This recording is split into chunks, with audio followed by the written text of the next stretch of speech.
नमस्कार, स्वागत है सभी का। जय श्री सीताराम। हमारे आईडी से जुड़ने के लिए बहुत बहुत धन्यवाद। हमारे चैनल में भी आपका स्वागत है।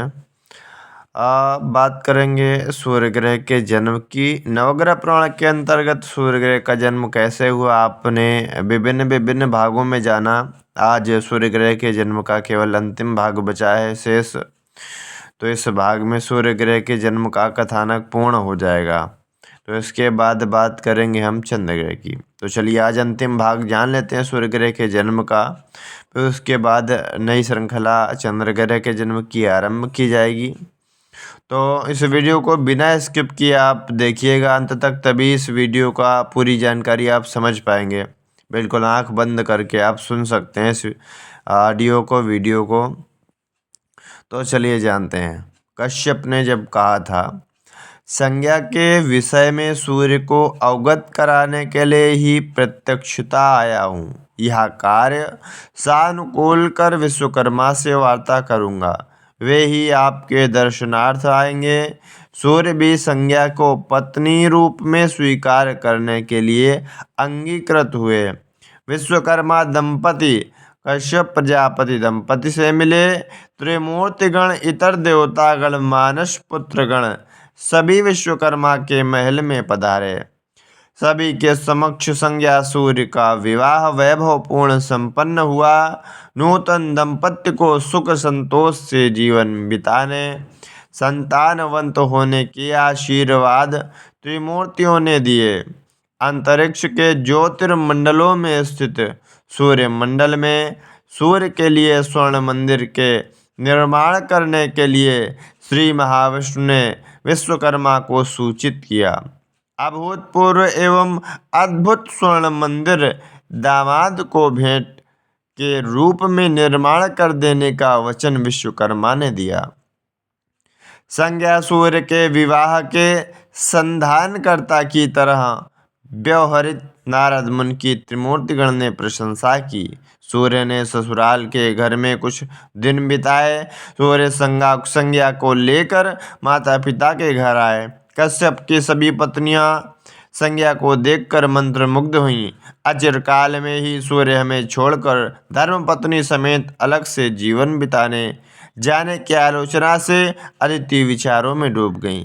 सूर्य के जन्म उद्देश्य के लिए, भविष्य में उसे वरने वाली ग्रह राज पदवी के लक्ष्य के लिए सूर्य द्वारा संभावित लोकोपकार को विवरित कर कश्यप ने अदिति को सांत्वना दी। लोक बांधव के रूप में होने की आशय से वर मांग कर माता के रूप में तुम अपने स्वार्थ को त्याग चुकी हो। अपना सूर्य कहीं भी रहे, तुम्हारे आशय की पूर्ति हो रही है, यही स्मरण रहे। कश्यप प्रजापति ने कहा। सूर्यमंडल में मंदिर निर्माण कार्य पूर्ण होते ही विश्वकर्मा कश्यप के आश्रम पहुँचे। नूतन मंदिर में प्रवेश करने के लिए दामाद से निवेदन किया। सूर्य ने माता पिता और मौसियों से विदा मांगी। तुम्हारे द्वारा संकल्प किए क्षणों में मैं ही तुम्हारे सानिध्य में रहूंगा माँ। चिंतित न होने का निर्णय उन्होंने अपनी माता से किया। श्री महाविष्णु के आदेश का पालन करना भी तो सभी का कर्तव्य है। विश्वकर्मा पुत्री और दामाद को उनके लिए स्वयं द्वारा निर्मित किए गए विशेष भवन में छोड़कर वे चले गए। संज्ञा व सूर्य ने अपना दाम्पत्य जीवन आरंभ किया। दोनों साथ साथ आकाश मंदिर में, उद्यानवन में आनंद यात्रा करने लगे। संज्ञा जहाँ घूमती वहीं सूर्य की दृष्टि घूम जाती। लता जैसा शरीर चमकता, शरीर वर्ण, प्रणय कांति फैलाने वाले विशाल नेत्र, चलने पर नृत्य करते पाद, मुख वर्ण पर सौंदर्य को चुनौती देते केश, पद पद पर नर्तन करती सुंदर वेणी, प्रणयोद्रेक स्पंदित करने वाले होष्ठ। संज्ञा प्रणय लतिका सम्मोहक की तरह चलते हुए सूर्य के समीप पहुंची। उनके चरणों के पास बैठकर तदेक सूर्य के नेत्रों में निहार रही। स्वामी, आपसे कुछ मांगने की इच्छा हो रही है, धीमे स्वर से पूछा। देंगे। तुम्हें बिना मांगे ही सब कुछ देना चाहता हूँ, तब मांगने पर क्यों दूंगा? सूर्य मुस्कुराए। मुझे संतान चाहिए, वो भी 3। संज्ञा के होंठ लजा गए। 3? सूर्य के कंठ से आश्चर्य व्यक्त हुआ।